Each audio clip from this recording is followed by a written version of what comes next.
So I think we're good. The dog is not moving. I'm going to work around the dog. Don't move, Augie. Don't move. I don't think he's showing now. He's not showing, but there we go. He could show now. Here we got the ferns. Right? Do we have the ferns? This one's, yeah. Pull it here. towards you maybe a little bit. Ben and Heather between two ferns. Here we are. Okay, we got our matching shirts. Yes, we Here. do. I will hold it for you. So, do I go first? Hi, we're Ben and Heather. I'm Ben, I'm Heather. of course, and we're between two ferns. Apparently we are. Or a fern and a dying palm tree. Close enough. We're here to ask each other a couple questions. Mm-hmm. Okay, you can go first. Okay. Well, first, can we do a little show and tell? Yeah. So, I got my surgery on June 1st. Wow. I got my surgery Oh, June 2nd, I think. March and then April. Mm. First surgery was in March, second one was in April. My first one was June 2nd, second was June 4th. Wow. So I have a question that's been really bugging me for a while, but We're talking about DBS surgery, by the way, in case you just joined us. I remember right after the programming session in particular, Mm-hmm. I came home with the device and a very strange feeling. Before, though, I explain my own, I'm wondering, how did it feel to you to have that kind of thing sitting in your house suddenly? That's a great question. So the day that I was first... I was doing splits in the office because I was so happy and I wanted it to work, and I felt like it was working when they first turned DBS on. And the rep for the company of the battery I have was like, you're going to be our spokesperson for sure. I mean, this is hilarious. I've never seen anybody do this before. And I just wanted, you really want it to work, and you've been through a lot, and you've been waiting for, perhaps even several years for it since they'd have to test you first. Yeah. Anyway, I was overjoyed. I get home and I'm playing with it and turning it up just a little bit each day, like they said, and all of a sudden, it just stopped working. So within a week or within 2 days, I was let down. But the first day I was there in the office and just leaving, that was pretty cool. I felt energetic, like there was eucalyptus running through my veins. And suddenly I was a little more, excited. How about you? Same question. That's a great question. So I remember, I had a lot of the same things. I remember sitting in the office and telling my doctor actually that all I wanted to do at that moment was just go out and run. I wanted to use my body in whatever way I could. But then I came home for a bit, and then I started to realize that it's kind of a strange thing to have that, like a strange power to have over yourself in some ways. Yeah. And to me, so I've never experienced this before, but it felt like having a loaded gun in the house. And I told my parents that as well. I remember telling them that this feels like a loaded gun suddenly, because I have this thing in my room that I can suddenly turn my brain essentially on and off with. I got used to it though. I think in the same way that a person would get used to having a gun in the house over time. Mm-hmm. But that's what I remember, that distinct feeling, just having that thing in my room and being a little bit both afraid and enticed by it. So afraid of what you would do, or afraid of what technology itself could be used for? Afraid of what I would do and afraid of what it could do as well, Right. to me. And also I remember handing it off to my parents as well, or even some friends that came over. And I was always a little bit anxious to do so, just because I didn't know exactly what they were going to do with it. I mean, I know that they all had the best of intentions for me, but it was always a little bit just weird. I remember staring at it and telling them don't press that button, don't press that button, Yeah. press that button. I was very It's like having a baby. maniacal about it in some ways. Yeah, having Well, a baby. you're handing them the controller for your brain. Yeah. At least for your substantia nigra and the globus pallidus region, right? But yours is in... The substantia nigra. Right, and mine is in the globus pallidus itself. In both, right? Yeah, well, mine's the size of a jelly bean. Mm. And yours is the tip of a pen maybe size, so it's a little bit easier to program, I think. Is that so? You mean the STN? Yeah, the STN itself. So I've been told that it's 6 millimeters in diameter. Do you know how big the GPI is? How big? I don't know. So they kept saying jelly bean. I guess a jelly bean's a little bit bigger than 6 millimeters. And I know they weren't talking about my brain. Well, yeah. Okay, so you're next for another question, unless you... Yeah. Okay. Well, I got a million of them. Yay! So, I guess the surgery itself. You were asleep, right? I was. What was it like waking up afterwards and knowing that what they'd kind of done to you, in some sense? The first surgery? Yeah, the brain one. It was, my head felt very heavy, but I was elated because, of course, you're on painkillers. And unfortunately, that feeling of elation went rather quickly because I became dystonic right away. My medicine was not provided for me in the hospital, which is why I'll be working with Cat Hill and some other advocates to get that changed for people who have Parkinson's. What happens is they don't have our meds ready. The pharmacist either doesn't okay it in time or something happens, and they don't have some of the ones that we do use. So anyway, any feelings I had about DBS were interrupted by extreme, like the dystonia was brutal because I wasn't programmed yet. Wait, it's just the hardware. Did you have any like the lesional effect afterwards, where like you feel really good right after the surgery? Yeah, or not? I did. I was sort of high, but like I said, they got interrupted immediately because they didn't have my meds. So the Parkinson symptoms came on ferociously. I never had the honeymoon period that people describe.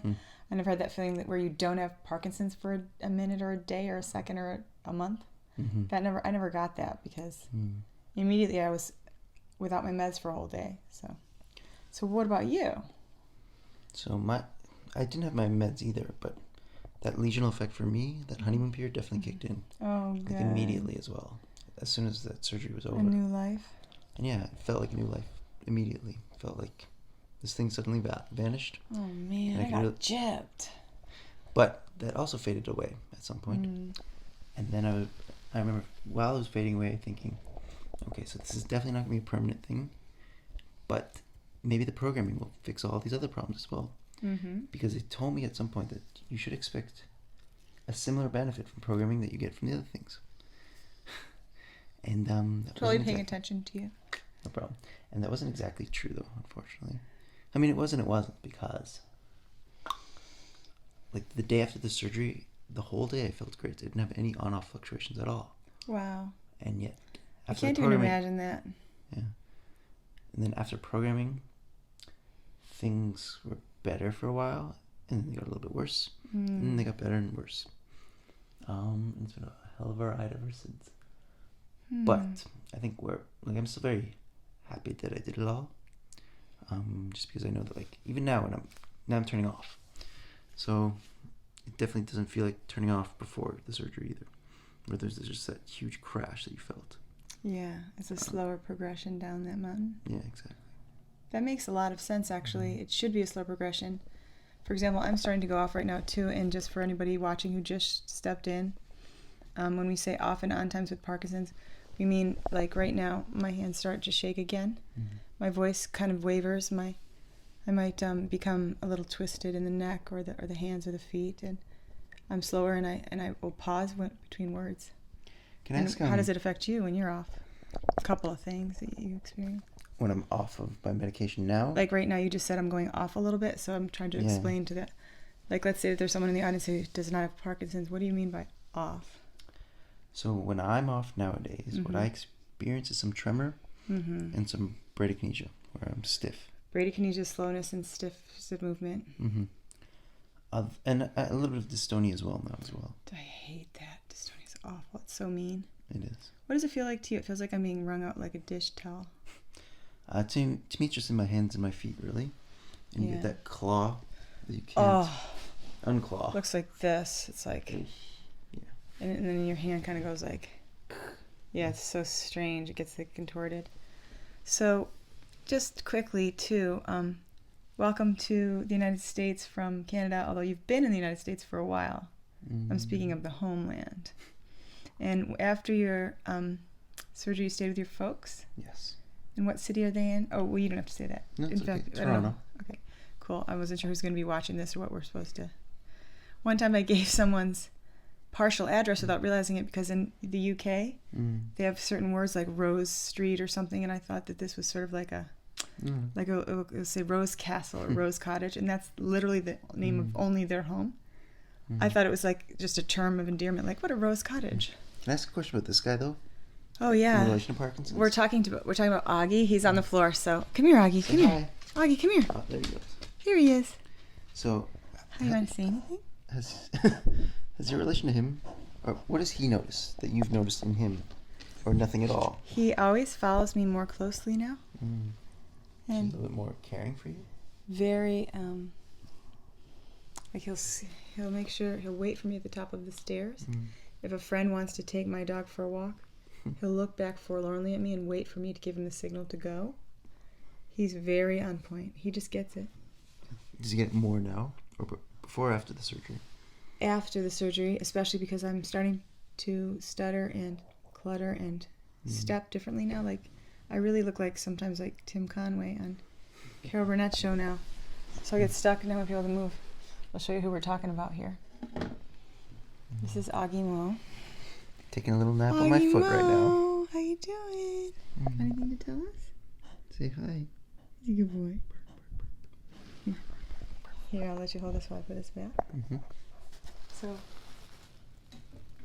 we have some strange light up here. It looks a little bit like we're between, we are really between two ferns. It's pretty neat. Move over Zach Galifianakis and Cumberbunch Bender Snot and what are the names? Cumberbatch and the Funky Bunch. Cauliflower and Broccoli. Cumberbun Manderbunch. Benedict. What's his name? Cumbersnatch. Wait, Cumberbund. Bandersnatch. Do you know what I'm talking about? Yeah, Benedict with eggs, right? Benedict Cumberbatch. Yes. Cumberbatch, okay. No, Cumberbatch. Cumberbatch. And what is that name? Maybe I'm sorry. Okay, sorry. It's okay. But this is a very serious interview. We are talking today about DBS. This is Ben and I'm Heather. And here's Augie. I used to be Ben and he used to be Heather. We've changed our roles a little. Mm-hmm. And Augie's just down here licking jelly off the floor. Okay, raspberry yum. Okay, so Augie Momo, what are you doing? And now for the beatbox section of our talk. Okay, I have a question for you. Ready? Yeah. How does having Parkinson's itself, not DBS, we can return to DBS anytime, by the way. Mm-hmm. How does having Parkinson's change your relationships with people whom you've known who do not have Parkinson's themselves? Whether they're around it a lot or they think they know it or not. Well, first I guess you mean the diagnosis, right? No, just having it and living with it daily and how you interact with people in your relationships now. Well, that's tough because, one, I don't know what that word means anymore. What word? Parkinson's. Mm. And two, Mm-hmm. I realize neither really does anyone else. Mm. Like people say, you have Parkinson's, but nobody knows what that means, I think, if I'm being honest. And I've come to believe anyways, as like, that there's 10 to 20 million people that have this diagnosis around the world. I'm looking for my copy of Brain Fables on my bookshelf while Ben's talking. Ben is the co-author of Brain Fables, which explains this eloquently. I think it must be done on my desk. I think it's part of your book burning, right? Yeah, so it's not here. My book burning. It was cold. Well, you gotta stay warm, I guess. It must be downstairs. Yeah. But it's called Brain Fables. It's anyway, he can explain things a lot better than I can. So as the book says, that word's very much a fable. Mm. I mean, for a lot of people, it's very real, and they think that they can spot it, or they think they know what it is. And yet, the clinical label encompasses something like 30 or 40 different symptoms. Yeah. And there's no two people that have the same variety or the same flavors. And yet... What do they say? If you've met one person with Parkinson's, you've met one person with Parkinson's. And yet somehow, I'm sure you can do the same. We can walk along the streets, in a busy street, and we can spot people that have what we have. Yes. Mm-hmm. So there's that weird kind of dichotomy right there. Did you ever walk up to them and say, "Hey, Parkinson's," and yell it really loud? And they're like, "What? What do you mean I have Parkinson's?" You're the first to tell them that. That wouldn't be good. I wouldn't suggest doing that. No, don't do that. You might want to just keep it to yourself. Yeah, that's why I try not to unless I'm wearing a shirt like this, I guess. And then but then the cops come and beat us up. Well, what can you do? Maybe in your crazy country they do, but not mine. But yeah. So much fun. So what's it like to kind of... So do you feel... So in my mind, though, so this is kind of strange for me.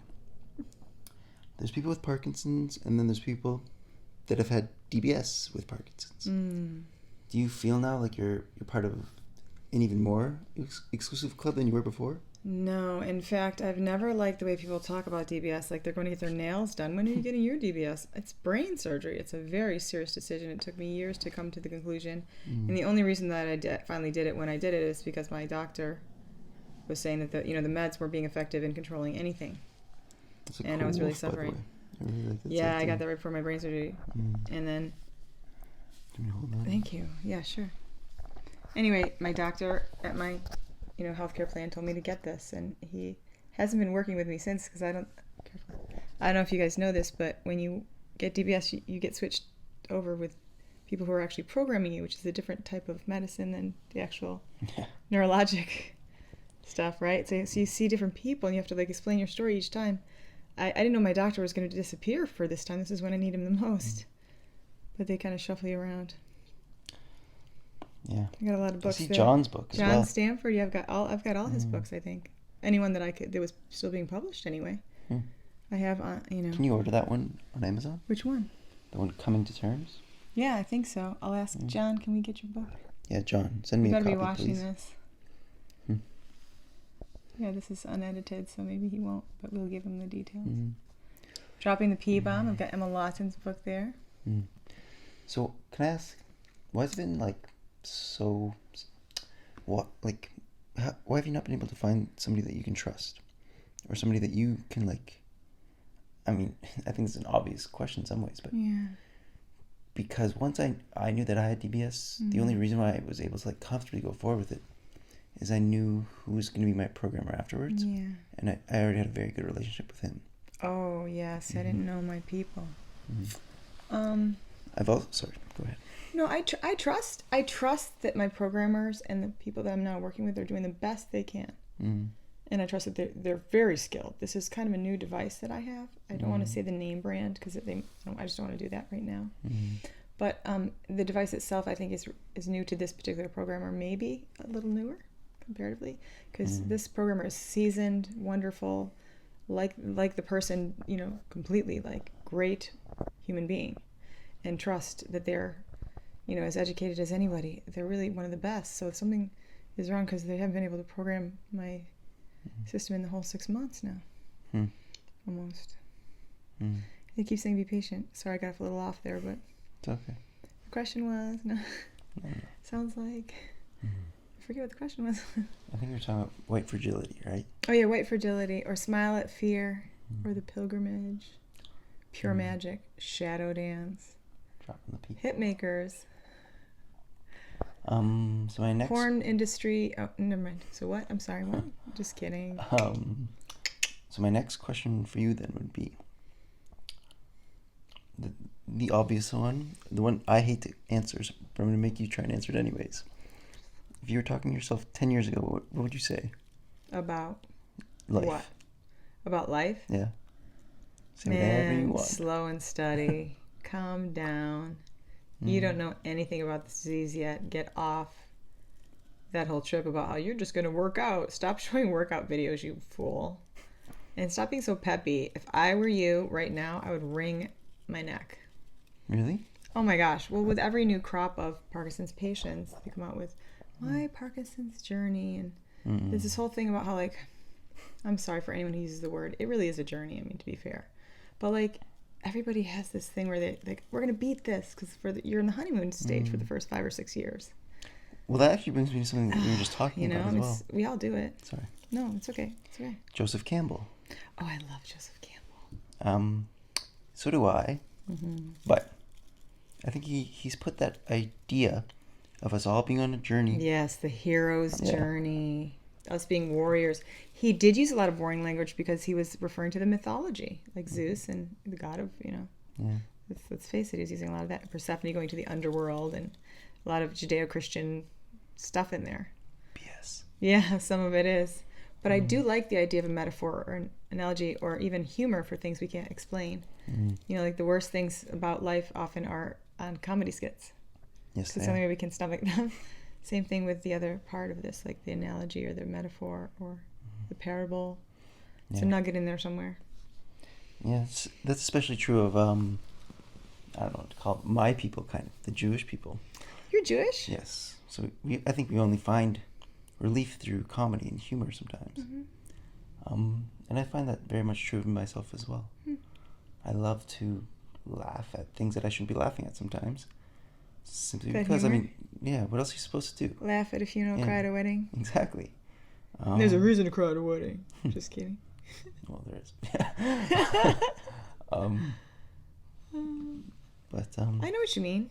And apparently I'm Jewish too, because I have one of the gene mutations that I was told, I'm not sure if this doctor was clear, that I was told that it's found in a population of Ashkenazi Jews. was it LARC2 or Yeah, I have a GBA? LARC2. One of the mutations. Well, you know what they say about LARC2 carriers. Uh-oh. They were awesome. Some of you are. But that you're the slow progressors as well, apparently. Hey, I'm pretty slow. I'm going to storm off now. I'm very angry with you, Ben. Ben, I'm mad. Well, I know. Can you get a door for me? No. I'm mad. I'm storming off. Bye, No. Ben. Bye-bye. Screw you. Okay. No, see, that's how I get in fights. This is why I don't get in fights anymore, because I can't move. Sorry, I keep playing with the mic. I know, he's playing my microphone check. We're not even between two ferns. We're being pushed in by a fern. It's my buddy. Okay, so next question for you. Do you have relationships with people that are moving a little more quickly now? Like, do you feel like this crush for time? Like your timeline just went shoo, like you want to fit everything in? Do you ever feel like you're in a rush? You mean before Like or after DBS? after? No, not necessarily DBS, but just like in general with Parkinson's itself. Like looking at your life now, do you feel like your clock is going a lot faster than everybody else's with everything? Yes, it definitely is. Simply because of the truncated timeline that I feel like I now have. Although I should say that for me, DBS seems to have expanded that a bit. But even still, I'm relatively young still, 37 years old now.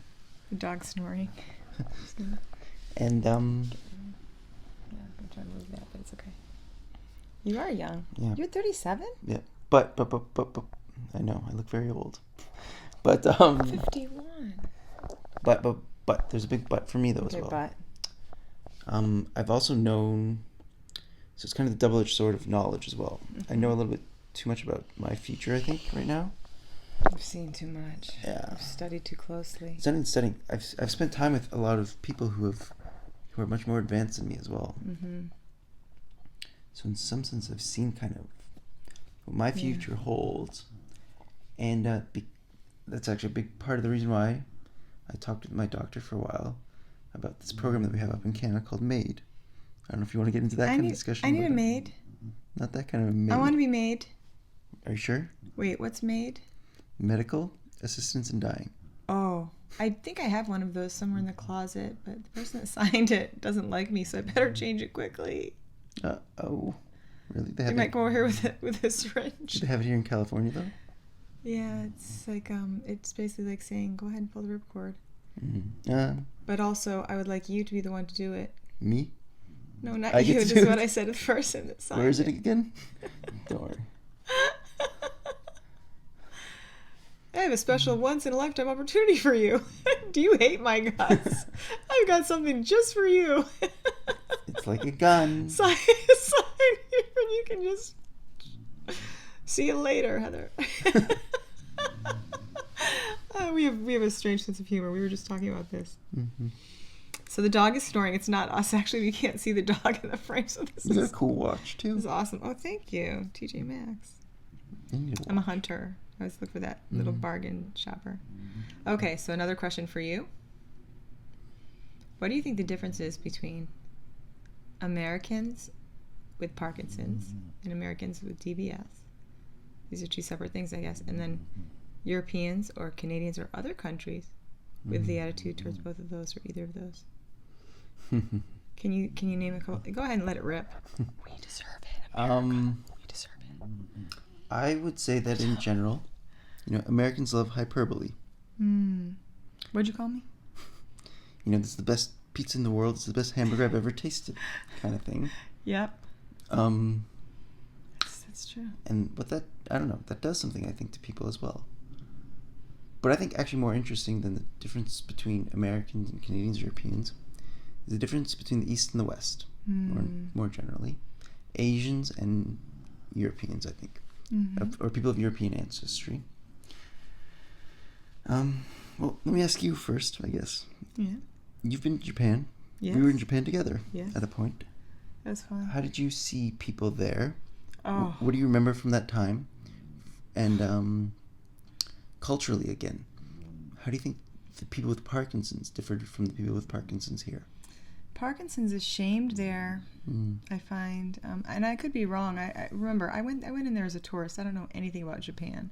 That culture's been around forever, and I shouldn't be even speaking about anything except for, remember, this is just my surface opinion upon visiting Japan.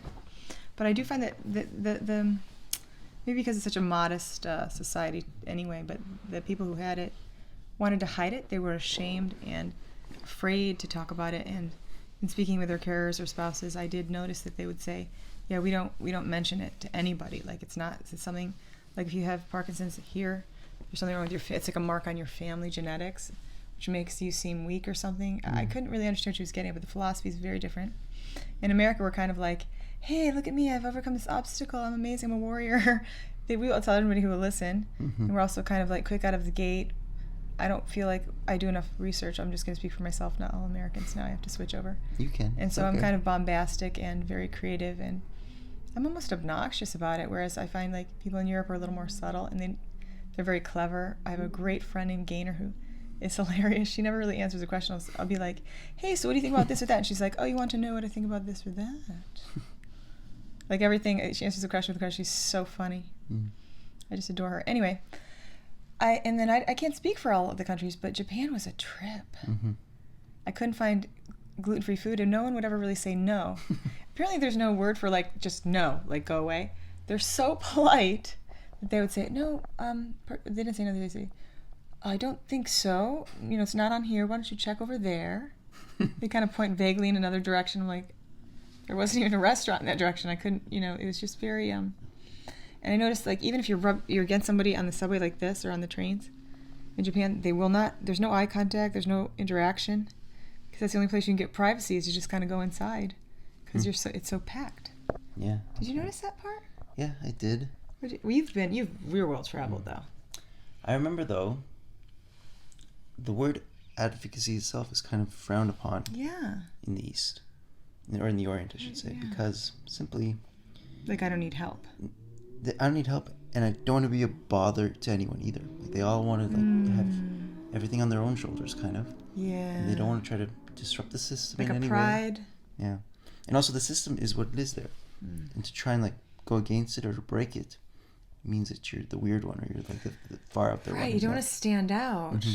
Unless you're like, remember the Mohawk band that I found in the Tokyo? That was cool. Yes.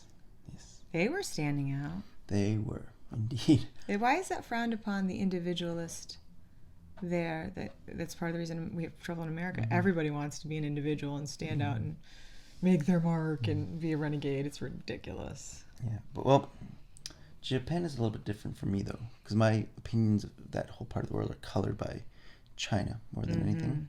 Yes, you spent some time there. Yeah. How long were you living in China? 6 years. What? How many languages do you speak? Korea. Perfectly? Well, just generally, like passers-by. 2, 3, 4, Wow. 5. So you could get through traveling. Okay, let's go somewhere. Right now? Let's go to Vegas. No, we're not. I hate Vegas. I have a friend that's going to be starting a travel company for people with Parkinson's. Really? That would have been helpful in Japan because I did not know what I was doing. We kept getting off the train in the wrong place and ending up in really scary neighborhoods. It's weird. But anyway, you know 7 languages. No. 6 languages passively. You'd pass for 6, right? Which one do you have the best handle on besides English? Mandarin. And the other Chinese languages? Cantonese. Okay, and do people still speak that a lot or just once in a while? Yeah, in the south. And then there's pockets of all sorts of other like little languages and dialects as well. Do you all speak really Latin? Cool. No, I don't. Oh, Pig Latin. No. Okay, how about Hebrew? Yes, I can speak some. Really? Well, it depends who I'm talking to, but yes, I can understand a few You know things. the swear words? Yeah, I know a few. Awesome. Mm-hmm. I'm going to learn swear words in Hebrew, but not on this day. You can. Okay, so just wondering too, how's your family what do they say about DBS? Sorry, I'm a little tongue-tied because I'm going off. What does your family So I think feel? they're all happy that I went through it. Mm-hmm. But they're scared at times as well. Mm-hmm. One, because they know that it's given them like even less control than before. Wow. Over me, kind of. I mean, before I've always been kind of weird, and then I had Parkinson's, and then I got a little bit weirder. And now DBS has made me even weirder. Mm-hmm. And so I don't care, but I understand why it's kind of scary to some, especially people like. Again, I don't name any names, but there are a lot of people that like a very comfortable and predictable life. Yeah. And I've never been one of those people. Yeah. Well, control is an illusion. Yeah. It is. I mean, and it's now, not real. after going through DBS in particular, yeah, it's made me it's heightened that for me, I would say, more than anything. It's made me like not care at all about kind of some of the things in society that other people do care about. Right. And I mean, to them, it's very important. Since DBS? Yes. Oh, interesting. But you cared before DBS? I cared to some degree, but now I just don't care. Like, I don't want to swear, but I don't care at all really right now. Interesting. So you just want to drown kittens and... No. But I want to just say, like, I'm trying to think of the right words, or like the right phrasing of this in particular. You know where your real house is and where it isn't, maybe? Like what you can do and what you can't do, or what you can... No, it's more like, so society has all sorts of norms and customs that we're supposed to adopt and be a part of it. Well, if you want to be part of the society, you gotta do this and that and the other thing. But I care even less now about doing those things. Yeah, we're gonna have some strange behaviors. Because I think I realize more than anything now, I'm living for myself and not for other people. Love it. Yeah, but it also makes me kind of selfish as well sometimes. It gives me a little bit of arrogance as well, I think, from time to time. Why do you think you're arrogant and selfish? Because I would say I care less about individuals. I think I care more about like humanity and society. But like individual people. So you're sort of visionary in your greater good of all concerned type mentality, where you want to look at the bigger picture. Your lens is pulled back. You don't need to have every relationship be super friendly or warm and fuzzy.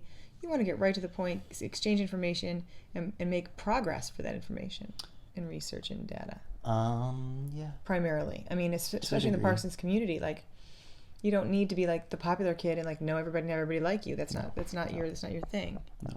And that's from high school anyway, but you know what I mean. Like, I'm bringing this down to a very simplistic talk because we don't have time, and it's because we're talking about social media, which is gross, right?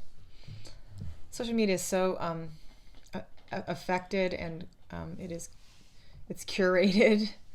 It's not reality, and it's like a brag book almost, where there's a lot of comparative studies being done. He's got a drinking problem. I'm spreading rumors about you, Ben. So, I think that I should stop talking. I have one last question though for you. Okay, go for it. Why FUPD? I love the police. Just kidding. No. Anyway, none of those things are true. I don't love anything about anything right now except for this talk. I love this talk. FUPD is for my friend Chris. Thank you. I'm hoping I'm not going to butcher his last name. Shirefolk? Chris Shirefolk. Living in the DC area. Thank you so much for the shirts. He made these because he thought they were fun. And I'm like, you don't hang out with a lot of cops, I guess, because they would be like, shoot, dude. But it's a message that works for a lot of reasons. We don't love Parkinson's. The effects of it, rather. We don't love the side effects. We don't love the symptoms. It's progressive, degenerative. It's mean. I called an old friend today that I knew 12 years ago when I was kind of first thinking that I might have it and being diagnosed and misdiagnosed and all that. And she could barely speak at times. And we both realized our voices were doing the same thing. And, it's progressive no matter what you do. So that's why the FUPD. But it has its silver linings, of course. I mean, we meet the coolest people. Mm-hmm. Yeah, but But still, at the same FUPD. time, FUPD, yes. FUPD, or FUPD, FUPD, FUPD. It's kind of like happy birthday to you. Okay, one more question.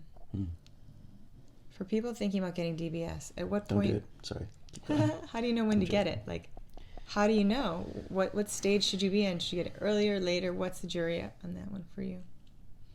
So I can't speak about stages, but I can say this. In my opinion, there's kind of 3 things that you need if you want to do it properly. Mm-hmm.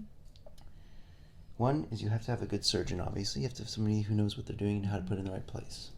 But that's kind of the simple part because you're not really involved in that. In a fern. Yes. Sit in a fern. Keep going. The ferns, I don't know. Between 2 ferns? Yes. Or a fern and a pond? Sorry, go ahead. Between 2 ferns, yes. And then the second one would be your neurologist. You need like a good programmer. Maybe hold this. Thanks.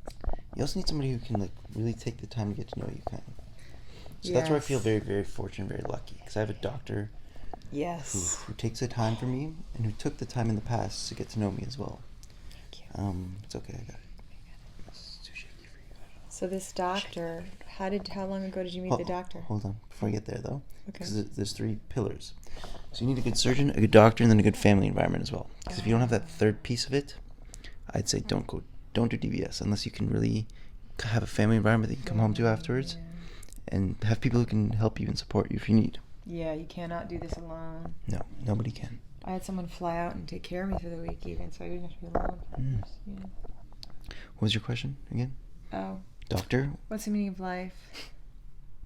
42. How long did you know the doctor that you're describing that you said get to know you? I was lucky again. I knew him. He was the first doctor. No, he was I knew him for the past 6 years, basically. He's been my doctor ever since I first met him. Wow. He just so happens to also be probably the best programmer in all of Canada. And he's leading the trial that I'm a part of now as well. Excellent. What's the trial that you're involved in? Can you talk about it? Are you allowed to do that? Okay. I can't really talk about it, but I can say... Continued. I guess I could say that it hasn't been turned on yet, but I'm hoping soon maybe we'll get there. Oh, cool. Very cool. So what I'm also noticing is that we're looking at a book that this camera's resting on, and it says Ending Parkinson's Disease by some people, Ray Dorsey and Todd Shearer and Michael Oken and Boss Bloom. Do you know those people? Yes, I do. All of them? All. You've met them? And I understand that Ray Dorsey is from my area of Rochester, New York, where I went to college. Yo, what's up? And then I'm enjoying Dr. Dr. all Oken's of them videos. except Oken, but I know him, and I know him. They seem rather like cool dudes. I'm glad that they made this book. Your book that I was noticing too. Wait, is that it? No, that's not it. I got excited. Yours is thicker than that one. Okay. Your book that came out just around the same time is radical in its theories and radically different to the point where I feel like a lot of people are going to take a while for this concept to set in. You are way ahead of your time. Do you ever feel like you are first on the battlefield doing the really hard pulling of things that are very different than the norm? I mean, some of these books that are great, and they're also sort of in the flow of what's already in the dominant culture, where you come out of a place where I hadn't thought about before. Yeah, but I'm not really sticking my neck out. I feel like it's more Alberto that is. He's the one that has to deal with his colleagues more than I do. He's the one that's constantly like fighting with them on Twitter also more than I am. I mean, I do from time to time, but he's the one that's really pushing the needle, I think. But the good news there is I think we're really now starting to see a change in the tide. There was a recent poll done so he debated recently Patrick Brundon, who we also know. Yes. There's a huge debate between the two of them. And afterwards, they asked the audience, who were all movement disorder specialists, basically who won. 66% said Alberta won. 66% said that alpha-synuclein might not be what we thought it was before. Yeah, interesting. So that represented, I think, for me, and I think for a lot of people, this perception, anyways, that maybe the tide is shifting now, and that maybe soon we'll have better therapies as a result. And at the end of the day, that's what we all want, I think. I think that's the goal that most of us are pushing forward towards. And even in DBS, I would say, things are changing. They're not happening as fast as any of us would like. Right. But there are things in the works and there are things coming that I think We're going to make a radical difference going forward. And if anybody wants, there's one word in particular I think that's going to be gaining steam over the next couple of years. So if you want to get ahead of the tide, you can go and learn it now. It's called an oscillopathy. What? Have you heard I that? think they're extinct. Oh, it's not an animal? No. What is it? So oscillopathy is a combination of like oscillations, obviously, Okay. and pathologies, which is some kind of disease. So a fan yeah. and pathologies is when we don't have a reason for the disease, right? We don't have sorry. Close. Go ahead and tell me. So in our brains, we have about 5 different kinds of signals that constantly oscillate. You're screwed up. All of ours are screwed up in one way or another. A pathology just means a disease as well. Oh, that's right. Duh. So these oscillopathies, I think we're learning soon, and we're going to learn more and more over the coming years and decades. It's also part of the reason why I'm here in San Francisco, but we can talk about that later. Is all of these diseases, I think they're going to be classified as oscillopathies in the future. I think we're going to learn more and more that... Pathological ophthalmopathies? Yes, exactly. Is that like a pathological liar? No. Have you ever dated one of those? I've been one. That's so not true. So, the whole time we're here, Augie's snoring. I don't know if you can hear snoring. It's not us. I swear we're not actually snoring. That's what I sound like when I snore. What do you sound like? I don't have to ask every one of my friends, because whenever I have a friend over, eventually we end up on the couch watching TV, and I'm like this. You have to ask. It's like when you're on the airplane. I do that all the time, just not when I'm driving. That would be bad. What do the people beside you say? They're like, "Excuse me, ma'am." Why are you slobbering on my shoulder? One time I woke up with my house sleeping on myself. Well, I hope it was Not during COVID, peeps. Don't worry. That would have been another. We have more questions coming up soon, but for now I'm going to ask a couple more goofy questions. You ready? Mm-hmm. Favorite color? Blue. One of your favorite films, any one that you want to pick. So I just saw one, The Maltese Falcon. Oh, sweet. Based here in San Francisco, actually. Sweet. Mm-hmm. Okay. I have a question for you, though. Another rapid fire. What would be your last meal? Ooh, probably just steak, potatoes, and veggies. Mm. Mm-hmm. Just like an old-fashioned kind of home-cooked meal. Love it. Simple. Dessert? Or In-N-Out. What would be for dessert? Fries. Mango and rice. Mango and sticky rice. I love that Or too. vanilla pudding. Or a big piece of chocolate cake that's Sticky moist. rice. I can go for some right now. Moist. Moist. We're saying Okay, so go ahead. Any more? For me, last meals? Or No, do you have any for more you? questions? No. Okay, I'm good. done. Yes, I have some more, I actually. have a question for you. Okay. Okay, how are workouts since DBS? Horrible. Much more difficult. Me too. Mm-hmm. It's harder for me to maintain myself, especially if I try to swim. It's harder to coordinate my body right now. Drag on the left side. Yeah. What about you? I start to go into the other lane. Mm-hmm. People hate swimming with me now. My workouts are less intense. What about I run out of steam and I can't breathe. What about exercise bikes? Can you do those? Or which can you do right now? Which have not been as effective? I wish I had an exercise bike. I thought that I could do everything, but I can't. Elliptical? Yeah, little exercise bikes. Some weight training, but very little cardio that's running or anything like that, because I just freeze. But maybe it will change. Maybe. And so also, I know that you've been at this for several years yourself. Here we are. 2 people with Parkinson's. Name one... And a dog. Yeah, and one dog who's snoring that you can't see. What is one good thing that's come to you from Parkinson's that you could only have gotten this way? What is one nugget? Kind of like that Holy Grail thing that you don't like, but like you had to do this trip to get it. What is it? Well, I'm going to say something very corny then. Okay. There's a ship that I found called Friendship. No, but you do meet... Dad jokes. You meet people along the way who you never would have met otherwise. Yeah. I also found out, I guess, how much I'm capable of through this disease as well. Oh, right? Yeah, before this, I mean, I was kind of strong. driven, but I've never been this driven before to do really anything. Because nothing was ever that combination of personal, but also important. Yeah. And I feel like this is. So it's given me that purpose and that kind of focus and drive to really push myself and see what I'm capable of.